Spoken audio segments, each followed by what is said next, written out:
आज 11 जानेवारीला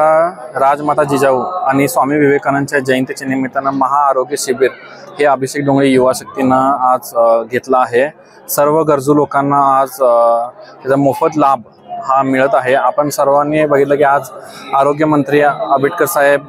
केडीसीचे संचालक ए वाय पाटील साहेब आणि आमचे देवत गोकुळचे चेअरमन डोंगरे साहेब यांच्या हातचे आज हा कार्यक्रम स्थापन झाला आहे, सुरू झाला आहे आणि खूप चांगला प्रतिसाद मिळत आले। कसं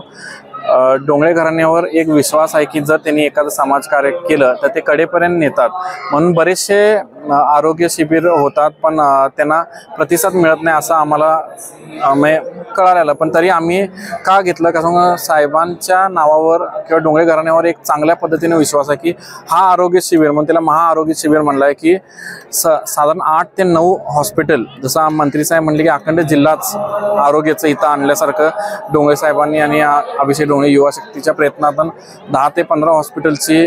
जिथं जिथं सर्व सुखसुविधा किंवा सामान्य माणसाला कडेपर्यंत क्युअर होऊ शकते अशा पद्धतीनं हे आहे। फक्त आज इथं चेकअप होऊन त्यांना विसरणं असं नाही, पण त्यांचं पूर्णपणे क्युअर होऊ शकतं। अभिषेक डोंगरे युवा शक्ती त्यांना फोन लावणार ह्यांना पेशंट्सला की तुमचं काय झालं 4 दिवसानंतर, तुम्हाला कुठं न्यायची गरज आहे, तुम्हाला काय करायची गरज आहे, तिथनं पण झालं नाही योजनेतनं तर आम्ही मंत्री साहेबांकडनं जाऊन फॉलोअप घेऊन हे क्युअर करायची आमची युवा शक्तीची ताकद आहे आणि या पद्धतीनं आम्ही